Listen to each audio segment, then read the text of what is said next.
with hunger, how would you recognize them? By their clothes, their age, the way they speak? Would you recognize a 13-year-old boy who gets into fights at school? Not because he's a boy, but because he's hungry? Or a 2-year-old girl who cries all night, not because she's sick, but because she went to bed without enough to eat? Or maybe a 9-year-old boy who hopes a friend invites him to a sleepover, not for fun, just so he can have dinner. Or a 15-year-old girl who goes for walks over lunch, so her friends won't know she doesn't have anything to eat? I am the 1 in 7 American children who struggle with hunger. Kids you pass by every day, but never knew were hungry. I am Child Hunger in America. Hunger can be hard to recognize. Learn why at IamHungerInAmerica.org. Brought to you by Feeding America, 200 food banks strong. I was in the middle of the Atlantic Ocean when it happened. There was a sudden jolt and our submarine crashed on the seafloor. We were in total darkness. That's Dr. Dejana Figueroa, a marine biologist and STEM teacher, talking about a deep sea dive she'll never forget.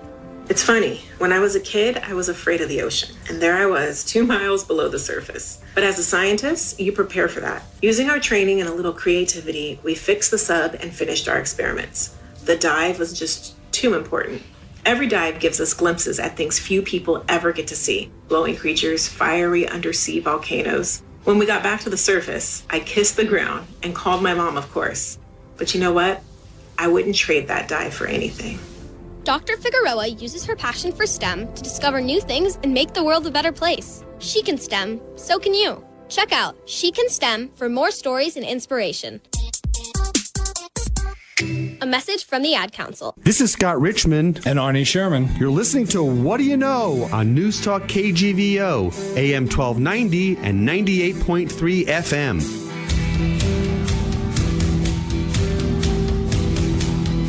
Arnie Sherman, good Sunday morning to you. Good morning, Scott. I'm glad to have the show this morning. We're going to have a special guest, Michelle Huie, all the way from Maui. She's calling in from Maui. She's the founder of Vim and Vigor, the compression sock company. She's just launched Shop Dot, which is a very interesting online service that will help Main Street businesses. We're going to talk to her about that. We're going to talk to her about anti-Asian sentiment and backlash, because she's just written an article about that. We have a lot to talk to Michelle and catch up with her about. She hasn't been on the show for a few years. She's a great guest, always very honest, authentic, and doesn't pull any punches, which we love. And like us, she's a big foodie. She's a huge foodie, and yeah, we'll cover all those areas with her. Well, I'm looking forward to that, Arnie. All right, back with our guest, Michelle Huie, founder of Vim and Vigor. Hey, Sean Hannity. Get out and get going again. Yeah, but does your car feel the same way?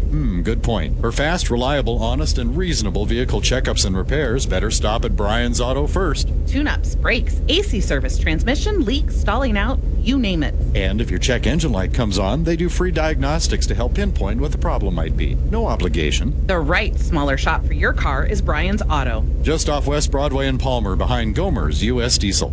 549-9215. The Bell Pipe and Tobacco Shop presents Soulmates. Hello, Otis. We are Jim and Judy. We are here to find the most perfect cigar to match our most perfect love. Lucky you. Our most perfect friends, Tom and Tina, told us about your walk-in humidor. It's right over here. Oh, Otis, our hearts are pounding. Your humidor is like a tobacco-lined love nest. It pampers a stunning variety of world-class cigars. It's the perfect place for two cigar lovers like us. That's great. Oh, there it is. The most perfect cigar for our most perfect love. A Rocky Patel. What did you say? I don't even know who you are anymore. Why even bother? How about I ring them both up? Of course. We're sorry, Otis. You've made us realize that love is not always perfect. The Bell Pipe and Tobacco Shop, 215 West Broadway, downtown Missoula. It pampers a stunning variety of world-class cigars.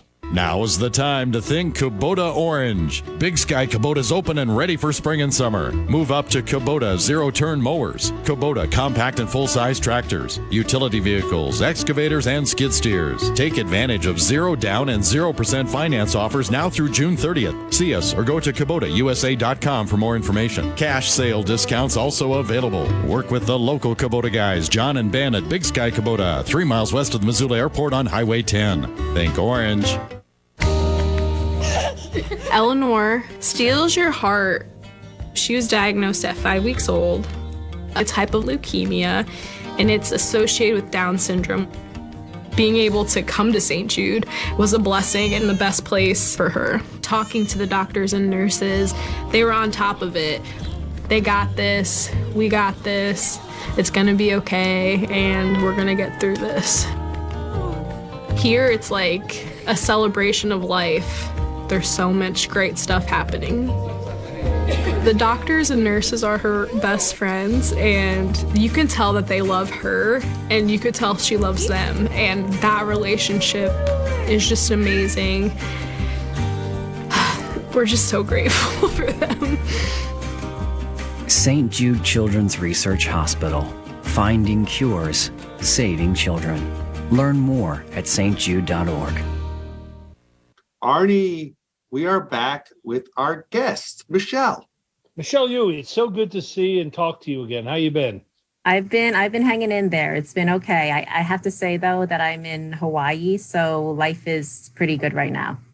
So was there any trouble getting into Hawaii from Missoula or from the state, from the 48 continental states? I mean, it was a little bit problematic. You had to get a COVID test 72 hours before. You had to register on like 3 different websites. You had to show that you're negative on all these, different sites. And finally, I made it. But it like being here for the past week and a half has made it all worth it. Well, from my Hawaiian experience, you're just getting used to it after 2 weeks when you have to get on the plane. Then you got to get on the plane and leave, and that's the hard part. I know.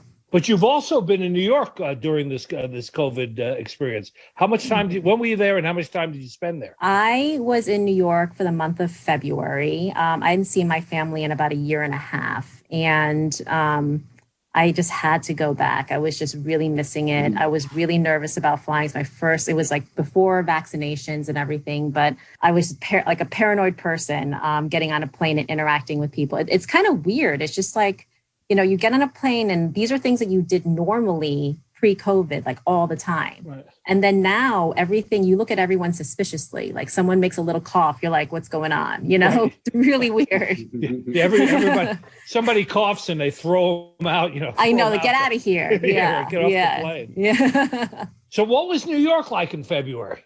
It was really weird. Obviously, it was only, I think, 25% capacity in restaurants. They opened up all the outside, like kind of dining. So they kind of created these awesome outdoor patio eating areas.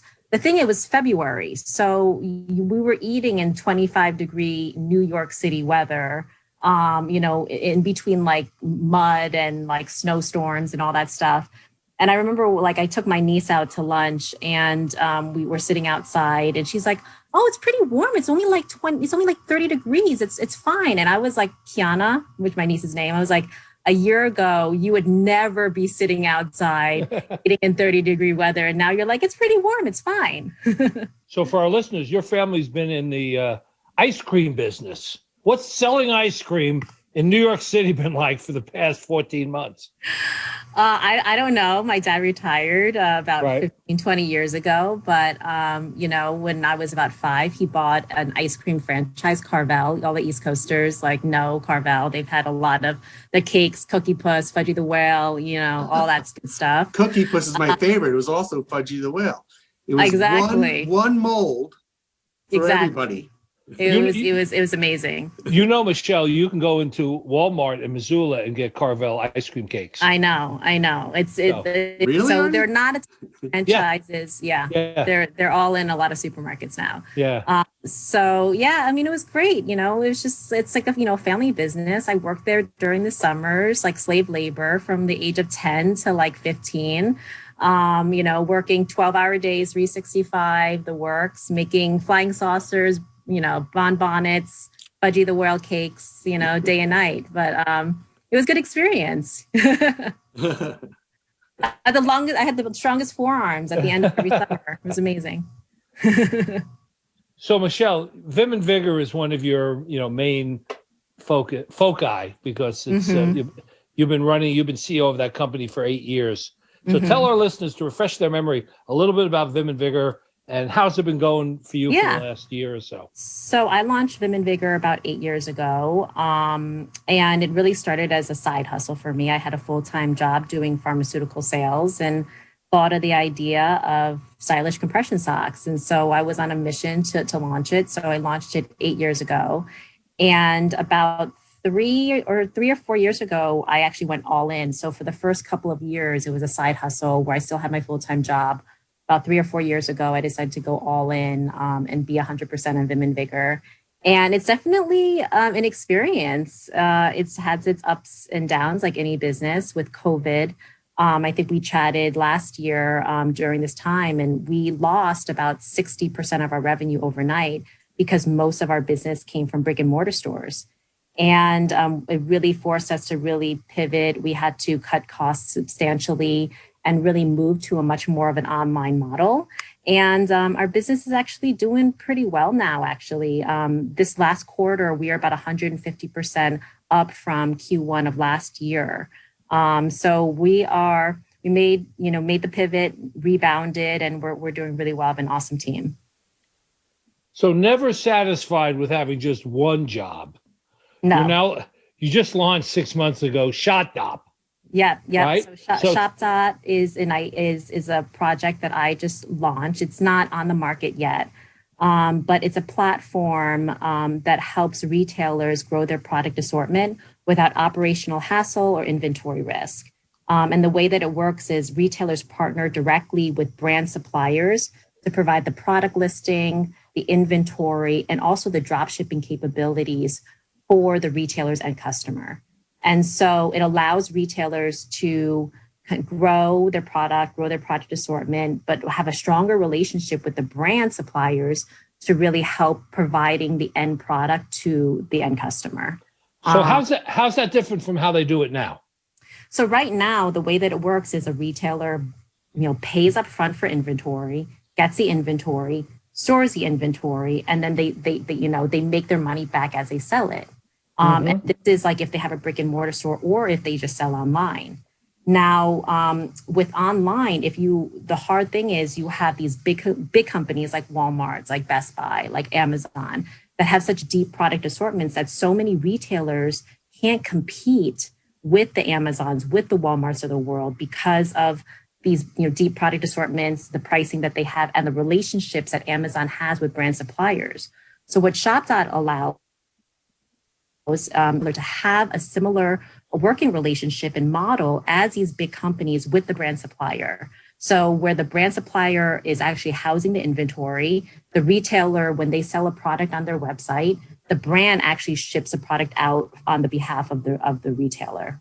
So it allows them to really compete in the same way. So what stage is I can't say it right. ShopDot in right now. Yeah. So ShopDot is currently in development. We have our website, which is shop.app.com, where you can sign up if you're interested when we launch. But right now we're developing it. We're hoping to launch our first beta test in around July, end of July-ish, where we're going to have a kind of a closed beta testing of retailers and brands, and then see how we do, and then launch out to the bigger masses after that. Are you connecting the brands and the retailers and helping the retailers determine the right products for their brand? Like giving them that consultancy? So that's going to be a part of it. So that is going to be a component of that in the future. What we're going to be doing is incorporating some machine learning to be able to figure out what's moving, what combination of products are moving, provide recommendations for the retailers as well. Initially, what we're doing is we're providing the vehicle to allow the retailers to be able to sell more products directly on their website. And so we are connecting the brands and the retailers together. And are you self-financing this, or are you raising money for it? Right now, we're going to be self-financing it until probably after our initial beta test. And at that point, I'll be raising money. So if anyone's interested in investing in ShopDot, give me a call. Are you still involved also with Dermaxon? So Dermaxon, I'm a strategic advisor. Yeah, I'm a little bit less involved in the day-to-day, but I kind of help out if they need any assistance with anything, as they're negotiating various contracts or deals. So I'm involved in that. I kind of just like to start businesses. It's kind of an addictive thing. And how do you see now, because you've been involved in this, you've worked before for Submittable, and you've been in the tech world in Montana for a while now. Mm-hmm. What's the tech scene like now? Man, I really think it's growing. I mean, I've been interacting with all these different kind of early stage companies where there's a lot of new ideas and innovation that's going to be kind of coming out. They're looking for funding. They're doing it the right way. You obviously have investors like Next Frontier and Frontier Angels that are specifically focused on investing in Montana. So I think you're starting to kind of form this ecosystem that's happening between innovative companies, entrepreneurs, ideas, coupled with money. I mean, you really need both to be hand in hand in order for this to work. You can't have one without the other. And so I think we're starting to see that evolution and change. So in converting your business to doing more online sales, how have you modified the operation on the operational side? What types of modifications have you had to accommodate? Yeah. So a few things. It's really funny because when you start doing things more online, it becomes more of an operational game and expertise that you need more than anything else. And so number one, it's really streamlining our inventory and our product assortment. So one thing that we started to do now is doing more product drops. So before we would launch just 2 collections a year and kind of launch everything at the same time. Now we kind of like seed in new products in between the launches that we have. And so inventory is a thing, cash flow is a thing. These are some of the real kind of operational challenges that you deal with when you're running an actual company where you're producing something. So that's one component.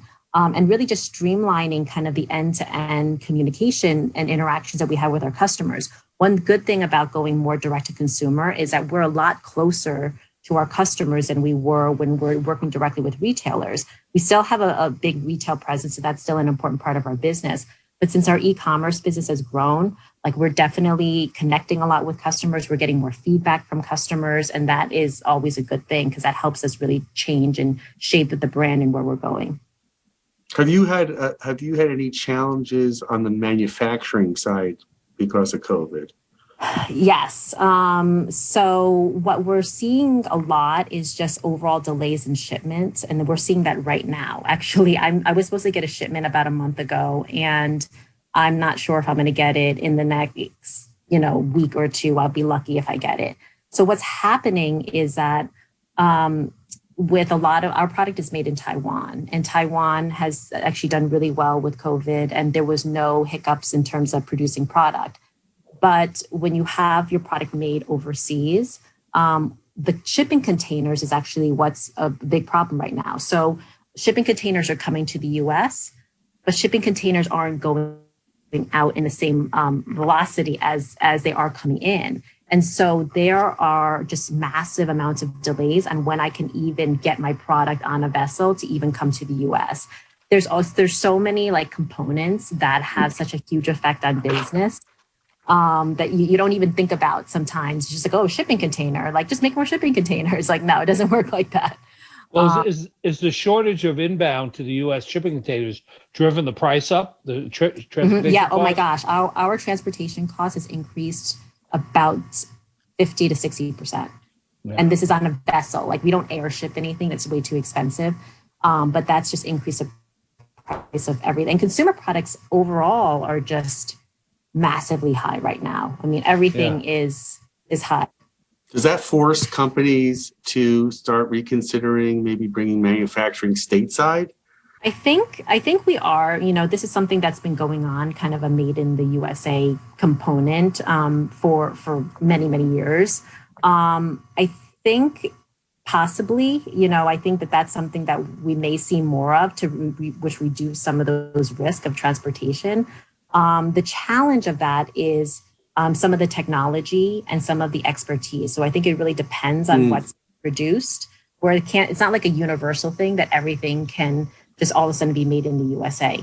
I mean, even with employment of finding employees to like actually make stuff is a challenging even right now. So I think you're seeing strains all over the place from like just supply, demand, and also workforce. It's kind of rampant all over the world. So we're in these unanticipated and unexpected times. Mm-hmm. You went to University of Chicago and got a degree in economics. You went to Northwestern and Kellogg School and got an MBA. You were at the London School of Economics. You have a very high credentialed academic background. What from all of that has been the most useful for dealing with what you're dealing with now? Wow. Honestly, if I were to think it through, I actually think the fact that I studied, had a liberal arts degree and studied the humanities has prepared me, I think, the best for being a business owner and prepared me the best for dealing with all of the crap that we're going through right now. And if I were to put it like nicely. Right. Well, it is. It is. It's like a bowl of. and working at Carvel. And working at Carvel, like that in essence is like great. I mean, and one of the reasons for that is like kind of studying liberal arts, studying the humanities, you kind of like, you learn certain skills about like empathy. You read about people's like different experiences. You learn how to write, you learn how to read. And I know it seems like really fundamental and basic, but I think, you know, having that type of way of looking at the world has helped me a lot of like just constantly wanting to learn. I think that that's what really pushes me to want to like solve more problems out there. You know, it's like, okay, there has to be a better solution. So I would say probably that has been the biggest education for me. You know, it's funny you say that because most people that have had your kind of background say the same thing. I know from my background, doing international business and international negotiation and trade, my psychology degree has been the most helpful. Right. Not my business degree. No, I mean, that you can learn on the job, right? Like you can figure that stuff out. But like there's critical thinking of like being in a very ambiguous situation and having to figure out how to navigate that, you know, you learn that just through like living and experience and reading. And the tragedy you're seeing is that a lot of universities faced with cuts are cutting the liberal arts. Right. And focusing on, you know, just on the core, you know, right. steps, Absolutely. And that's a tragedy because I agree with you. You need this Gestalt learning experience in order to grapple with and succeed when unexpected things like COVID pandemic absolutely affects your life and your work. Yeah, I mean, like, and you see that with like, you know, I have a lot of friends who are business owners, and you know, I obviously know a lot of people in the university, and just they're having challenges with finding, you know, people who are capable of, you know, critically thinking, you know, thinking critically and being able to communicate in a way that where you really understand people's experiences. I mean, especially now with everything going on with, you know, the Stop Asian Hate and, you know, Black Lives Matter and all of these components, like you can't separate everything that's going on in society with what's going on in business, right? Like those go hand in hand. And I think it does take, you know, someone who really has to be very intentional with how they're navigating through the world and thinking about their own experiences to be able to navigate business as well. You just mentioned Stop Asian Hate. And for our listeners, Michelle Huie is an American-born of Taiwanese parents. Hong Kong. Of Hong Kong parents. And you've written about the anti-Chinese and anti-Asian sentiment that's taken place, not only in general, but in your life specifically. Would you like to tell us a little bit about that? Yeah, I mean, it's been really hard. I have my father is like 83 years old. He lives in New York. You're having these random, acts and random attacks against Asians within their own community. And it's really, really scary. And a lot of people, a lot of my family, my friends are really scared when they get up in the morning and walk out in the streets. Like they don't know if they're just going to be randomly attacked just by their color of their skin. And it's really, really horrible. And it's one of these things that touches, me really deeply and a lot of people in my community, because when somebody makes a racist attack against me, one thing I always say is they're not only attacking me. I'm a big girl. I can handle any comments, but they're also attacking my family, my friends, my community. And it's a lot deeper when somebody kind of goes after that. And so it's just, it's been really, really challenging and hard. And I've spoken to a lot of people who are struggling with dealing with it. It's also one of those things that people, especially within our community, don't really talk about. I mean, you kind of grow up to try to assimilate as much as possible. And, growing up in New York, same thing. We use education as a way as like a kind of to level the playing fields. And this is why a lot of immigrants, kind of come to the US, especially the Asian American immigrants, Southeast Asian American immigrants, Jewish American immigrants as well, kind of come to the United States to use education because that's a one kind of level playing field that they could engage in. And that's why there is such a big push on education. And so, people don't really talk about it. It's definitely an underreported thing because, it's a mixed bag. Well, this acceleration of Asian American hostility, hatred, whatever, it's being spurred on by what?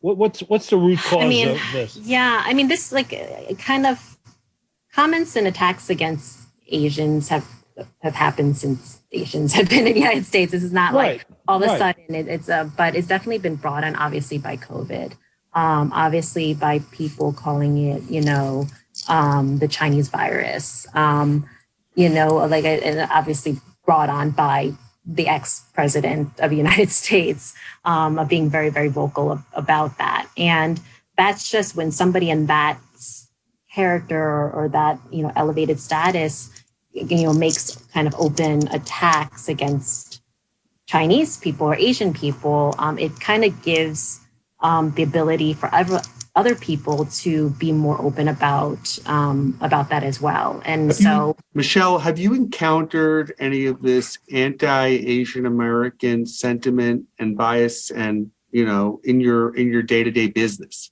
I don't think I have, nothing that's been really overt. I haven't had any comments said to me. I'm also not very much in the forefront of my social media for Vim and VIGR necessarily. I am on there, but I actually have not seen that. I have seen it in my personal life. I definitely have, walking down the street in Missoula, some woman walking by me saying, "Make America Great Again," or making comments like that, or, being in the supermarket and being over 8 to 10 feet away from someone and someone saying, "You need to back up away from me," and so different comments like that I've seen. But again, this is things that, as someone who is a person of color, you unfortunately kind of deal with things like this on a macro and a micro level your entire life. But those are the two more common things that have come about. That's so disappointing to hear, by the way, but not surprising, unfortunately. Yeah. It's one of these things it's really interesting because, again, it's not something that I share openly. I don't go home and put it on social media that something like this has happened.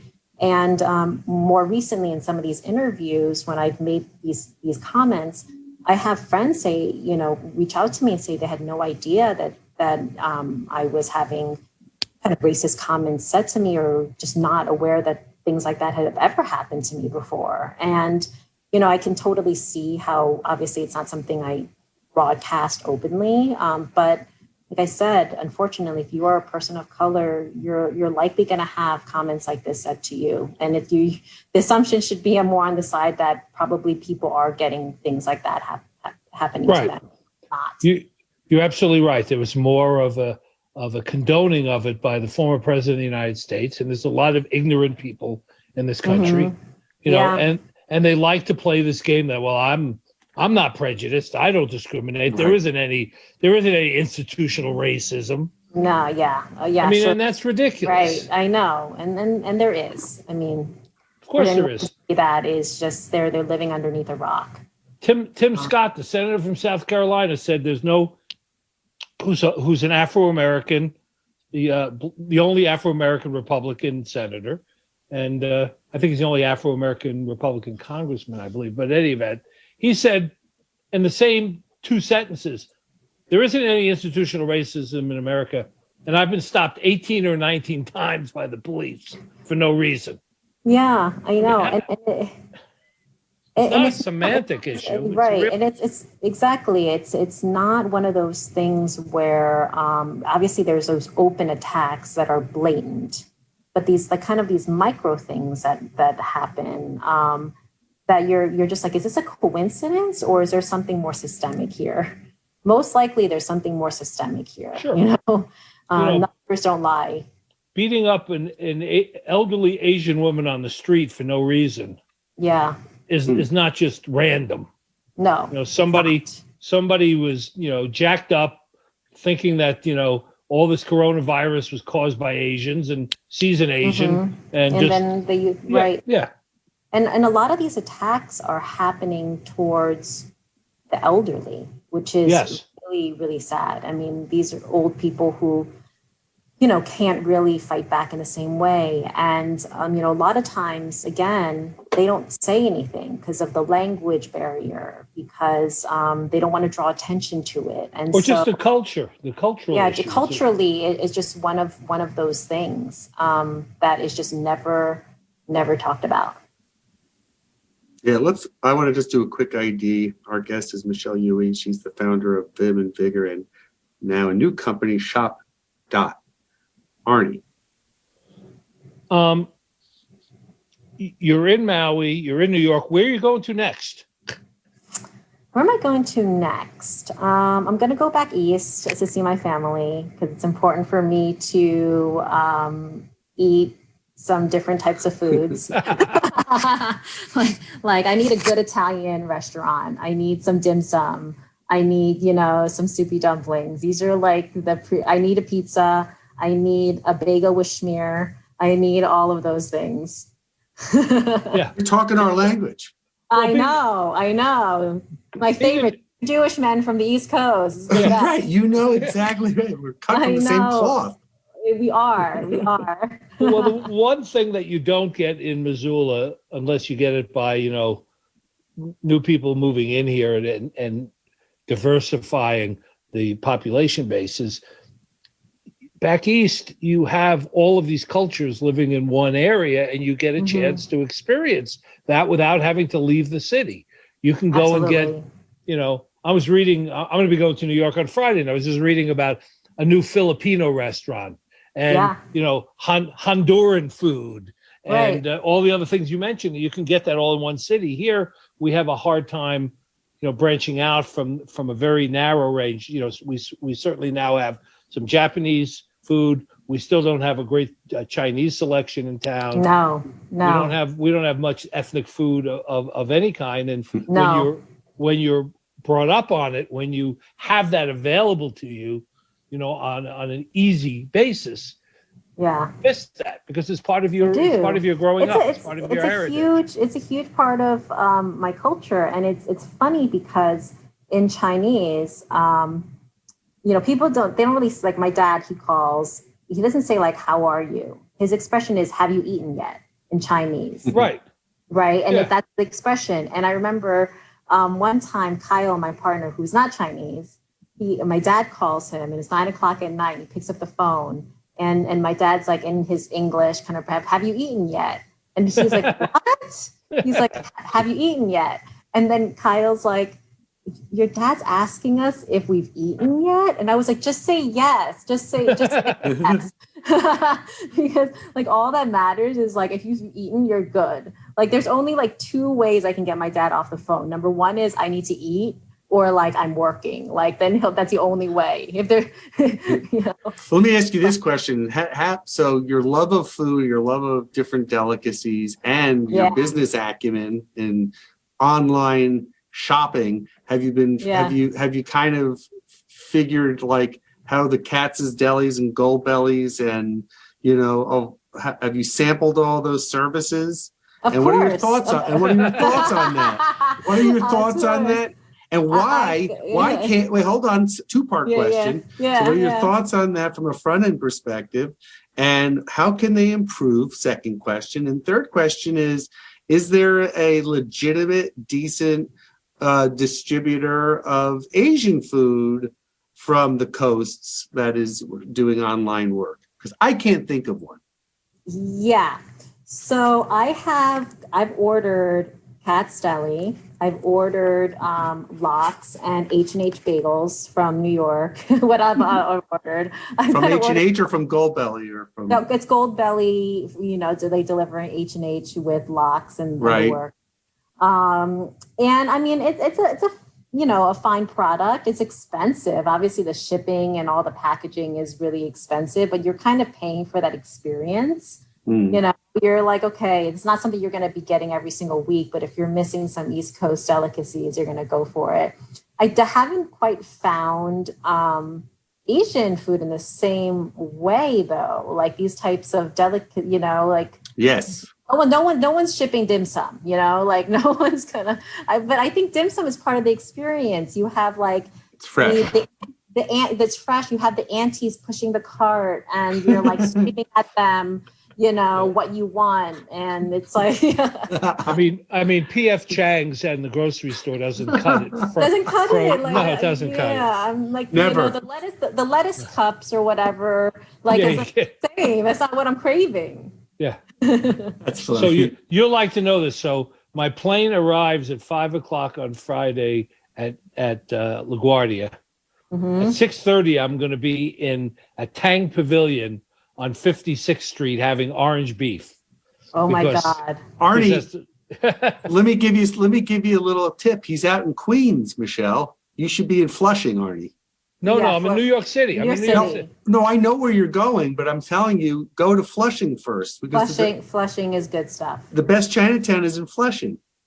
I know that. Well, that's true. That is true. Yeah. I used to go there with my Tai Chi class. We used to. But Tang Pavilion's 2 blocks from my hotel, so that's the good. difference. Yeah, that's convenient. It's walking distance. I know. I have my entire food menu for the New York trip picked out. Saturday night's Le Bernardin for French seafood. French restaurant, delicious. And then on Tuesday, I'm going to a new Asian fusion restaurant. It's a Michelin 1-star. I knew you were going to ask me. I will tell you in 2 minutes. But and then on Wednesday, I'm going to a new Mexican place. So I'm going to Cosme, which is the Mexican place, which is a 1-star Michelin, and the Asian American fusion place is called Tuomi. Okay. Tuome. Are you going to Brighton Beach at all for your old haunts? Oh. No, I'm not going to Brighton Beach this time. No, Brighton Beach? Okay. No, but I've been thinking about it, and Scott knows this. I've been thinking about spending the entire month of August in the city, in Manhattan. That's awesome. Just to rekindle my roots. So he has to do it, and it's great. Arnie, I think I may be going at the end of August too. So perfect. So Michelle, my fantasy is to lure. I know you're familiar with this place because it was born out of a basement in Flushing. What is it? Xi'an Famous Foods. Famous Foods, yes. Okay, I think we can get them here in Missoula. And okay. How are we going to do this? I'm not sure, but I think I need an emissary. Jason is the owner of that. We need to figure out how to do this because I think it would be a hit in Missoula. I think so. I actually think Missoula is like ripe for so many cool restaurants and, different types of foods. I think we're ready for that. I think there's so many new people coming here from like cities who are going to want to have that experience too. And a lot more college graduates staying here, with ATG hiring so many UM graduates, and they're now earning, good salaries, and they want to have a little bit different, experience.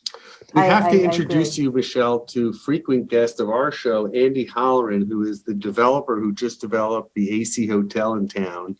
And he's prior to that, he developed the Merc, and he's a foodie. And he has been trying to figure out how he could bring new types of foods and delicacies to town. So he's already on that tip. Okay, I'm interested in this. Do we need? I think we may have just, Arnie, created a little think tank. Like a food incubator right here. Yeah, well, it hasn't been that long ago. It hasn't been that long ago, 10, 12 years ago, that a friend of mine had an Italian restaurant in Hamilton and was cooking their grandmother from Brooklyn's Italian recipes. And they finally had to shut down and leave because when they served pasta with marinara sauce, almost half the people that came in asked for ketchup. What? Oh my God. To put on, because it didn't taste right to them. Didn't taste the way they were used to having spaghetti. Yeah. Where is your partner Kyle from? Where is he? He's from Jersey. He's from your haunts. Where? East Brunswick. East Brunswick. I grew up 2 towns away. What town? Metuchen. Of course. I've been on the train, the New Jersey Transit. They say Metuchen. Yeah, that's awesome. What's he doing here? He's a history professor. At the university? Yeah. He teaches American history. Give him a plug. What's his name? Kyle Volk, Volk.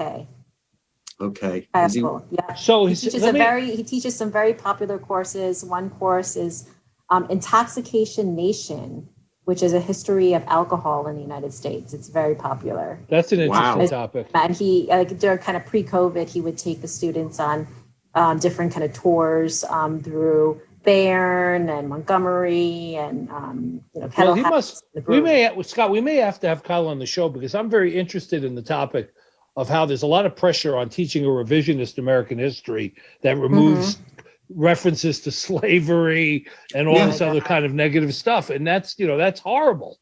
Yeah, I mean, there were absolutely 50% of the people in this country under 21 don't know what the Holocaust was. Oh, and then they're not. As schools move away from, teaching the things that are necessary, important to have a well-rounded education, you're going to lose touch with this. They're not going to know that. I would say that 75% of people under 25 would have no idea that Japanese were interred in the United States during World War II. Absolutely. They would have no idea that we had prisons for Japanese. Right. So, it's just, it must be tough being a history professor and having the responsibility and in some cases the obligation, the academic and obligation to try to give a factual picture of what took place. Right. Yeah. It's really challenging for sure. Unfortunately, the two topics you've discussed, people's lack of knowledge of history and the anti sentiments of Asian Americans or Jews or other, they're connected deeply. And that's unfortunate, and that we're going backwards, not forwards. Anyway, I know. And if anything, we should be looking at history as a potential guide for the future. Yes. Let's take a quick break. I was going to say, let's take a quick break. Our guest is Michelle Huie. She's the founder of Vim and VIGR. We're talking all things beyond Vim and VIGR. We'll be back after these words. If you came across a child struggling with hunger, how would you recognize them? By their clothes, their age, the way they speak? Would you recognize a 13-year-old boy who gets into fights at school? Not because he's a boy, but because he's hungry? Or a 2-year-old girl who cries all night? Not because she's sick, but because she went to bed without enough to eat. Or maybe a 9-year-old boy who hopes a friend invites him to a sleepover, not for fun, just so he can have dinner. Or a 15-year-old girl who goes for walks over lunch, so her friends won't know she doesn't have anything to eat. I am the 1 in 7 American children who struggle with hunger. Kids you pass by every day, but never knew were hungry. I am child hunger in America. Hunger can be hard to recognize. Learn why at IamHungerInAmerica.org. Brought to you by Feeding America, 200 Food Banks Strong. If you want a job with stability, excellent wages, and a generous benefit package, consider Pyramid Mountain Lumber, a family-run, locally owned company. At Pyramid, there are no out-of-pocket health care costs for employees and their dependents. That's medical, dental, life, and disability. Entry-level positions with no experience necessary start at $17 an hour. Skilled positions up to $26 an hour, depending on experience. Multiple positions available in each category. Applications online at pyramidlumber.com or call or stop by the office in Cedar Lake. Mr. Rogers said, look for the helpers. You can always find people who are helping.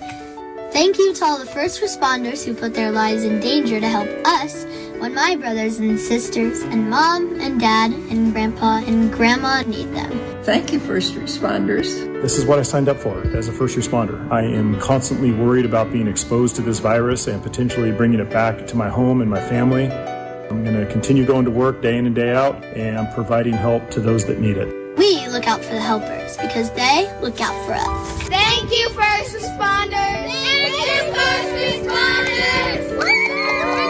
Thank you, first responders. Love you. Mwah. Be safe, look after yourself, and look after one another. Thanks. Learn how you can help first responders in your community by texting BRAVE to 24365. Unused prescription opioid pain medicines can spell trouble. They can spell risk if taken by someone they weren't prescribed for, harm if accidentally taken by a child or pet, or overdose if they're not used as directed. Safely dispose of opioids before they can hurt your family. Find a drug take-back option such as medicine drop boxes. You may find these in your community at local pharmacies or police stations. Visit www.fda.gov/drug disposal. Hi, We're back with our guest, Michelle Huie, founder of VIM and VIGR. So, Michelle, now that we're forming this food think tank and work group, in addition to VIM and VIGR and ShopDot and all the other things you're involved with, how do people get a hold of you if they want to learn more about, VIM and VIGR, which is a great company? I have your products; they're terrific, and Awesome. and the new ShopDot launching, which is going to be very useful for Main Street Montana companies. How do they get a hold of you? So you could go on vimvigor.com. So that's the website for Vim and Vigor, VIMVIGR.com. You can also go on shop.app.com, and sign up if you're interested in learning more about ShopDot. Or you can email me at michelle@vimvigor.com. So if you want to reach out to me about any of the projects I'm working on, feel free to reach out. Fantastic. Scott, Michelle, I'm taking pre-orders for my trip to New York. So if there are things that you need me to bring back, I'm ready to go on that. Michelle, you're a delightful guest. We love speaking to you, and it's great to catch up. And hopefully the next time we interview or see you, it's in person. I would love that. That'd be fantastic. Take care. Take care. Bye. Aloha. Aloha. Safe travels. And shalom. See you next week, Arnie. Shalom. See you next week. Thank you for listening to What Do You Know? I can't wait for the next show, Scott. I'm excited too, Arnie. If you'd like to suggest a guest, send me an email at scottrichmond@townsquaremedia.com. We'll see you next week. And thanks for listening to Newstalk KGVO. Every day, Doctors Without Borders teams confront hard facts in conflict and crisis zones. When others might look away, we step in to act. Because measles still kills more than 100,000 children every year. We're there to vaccinate over 1 million worldwide, including those affected by the current outbreak in Democratic Republic of Congo. Because half of all maternal deaths occur during delivery or within 24 hours. We've assisted more than 1.4 million births around the world, including care for new mothers in Afghanistan. Because some countries only have 1 or 2 mental health professionals. We offer counseling and clinical care, providing over 400,000 mental health consultations worldwide last year, including care for migrants and refugees on the dangerous journey north from Central America. The fact is, your acts of care and compassion make our life-saving work possible. Picture the impact we can have together. DoctorsWithoutBorders.org. Hi everybody, I'm Kristen Chenoweth. When our servicemen and women return from war, they often carry wounds that the rest of us cannot see. Up to 1 in 5 veterans who served in Iraq and Afghanistan are diagnosed with post-traumatic stress. And often, even the best treatment, including medication and therapy, they fall short. Sadly, more than 6,000 veterans die every year from suicide. Thanks to the life-saving power of the human-animal bond, professionally trained service dogs can help. But connecting a veteran with a well-trained service dog can be difficult. Wait lists are long and training can cost tens of thousands of dollars. But service dogs can bring healing. If you're a veteran or know a veteran struggling with post-traumatic stress or traumatic brain injury, please go to AmericanHumane.org to learn about their Pups for Patriots program, which provides dogs to veterans for free of charge. Let's help our veterans heal from the invisible wounds of war.